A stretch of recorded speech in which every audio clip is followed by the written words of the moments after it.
ስለተሰማኝ ነው ወላሂ። እኔ ለቤተሰብ ዘመድ ሙቶብኝ እንኳ ኢትዮጵያ ተረድቼ እንደዛ አድርግሽ አላውቅም። ለምን እኔ ብቻ ደግሞ ማለት ነው የሚያደርግ። እሺማ ይኸውልሽ፣ ይቅርታ፣ በጣም ይቅርታ ማርያምን አንገድ ፊት ደህና ሰው መስሎ እሱ ደግሞ ዝፍ እንቅላል ጅላጅል አለኝ ነው።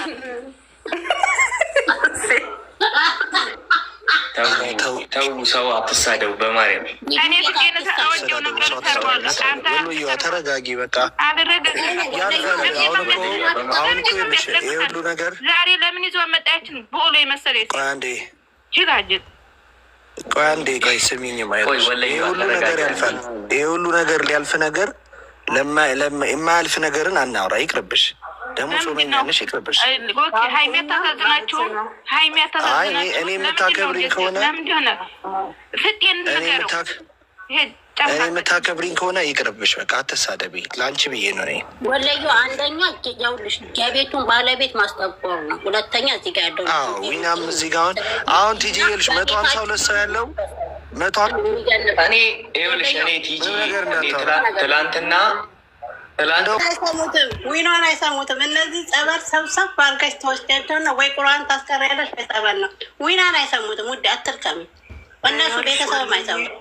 ወለዩ አንድ ነገር ነገርሽ አሁን እንትን ነው ፍላጎት ይወስነዋል። የሆነን ሰው እንድትጠይቂው ፍላጎት ይወስነዋል። ገብቶሻል? ለምሳሌ አሁን አንቺ የምትታያቸው ሰዎች እነማን እንደሆኑ ባላውቅም የትኛቸውን አሁን እዚህ ጋር 2 ሰው ነው እየረበሸ ያለው ዩቲዩብ ላይ እና እኔ ስለ ብሩኬ ነው ያልኩ፣ ስለሌላ አላልኩም። እኔ ስለሌላ አሁን ብሩኬ አሁን ዊና የሆነ ነገር ብሎ ቢጠይቀው ለብሩኬ የራሱ የሆነ ምክንያት ሊያቀርብለት ይችላል። ምንም ምክንያት የለውም፣ ምንም ምክንያት የለውም። አይጃጃል ከራስ ይበቃዋል። ምንድን ነው ምክንያት የሚያቀርበው? ሀይሚ ጋር ነው እኛ የምንፈልገው። ሀይሚ ጋር ይምጣ ከራስ፣ ሌላ ምን አይጃጃል። እናቴ ይኸውልሽ ኢትዮጵያ ላይ ነዳጅ ጨምሯል። ምርጫ ሊከፈት ነው።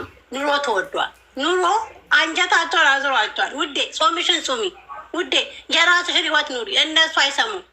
ፈጣሪ ራሱ ተሰማይ መጥቶ ቢመክራቸው አይሰሙም። 2 አይደሉም ሙሉ የቡታጀራ የተባሉ ጸበል ያስፈልጋቸዋል። ዊራዬ ተታር አስጠምቃቸው አይሰሙሽም ውዴ። ልጅቷን ያሰቃያታል። ዊና አይነት አካውንታይ ዊና እንደዚህ ያለ ዝቅ ያለ ስራ አይሰራም። ዊና የስራ ሴት አመጣም እንጂ እሱም ኧረ በአንዴው በፈጣሪ ብሎ የመሰለ ሴት እያመጡኛ ጨንጓራችን ያቃጥላሉ። ራሱ ሴት ብታመጣ ጥሩ ነው። እሱ ያምጣ፣ እንደፈለገ ይሁን ያምጣ፣ ችግር የለውም። እናያየ ነው ዊና ሴት አምጣ የምታደርጉልኝ ፕሮፋይል ላይ ና ታስቀየም ከሆነ የቀጠለ ያሉት ያቃጥላቸው ነው ጨንጓራቸው። አረ በፍጹም በስመ አብ። እኔ አንድ ሰው በህይወቴ አልቀየመው ሰው አልቀየም ሰው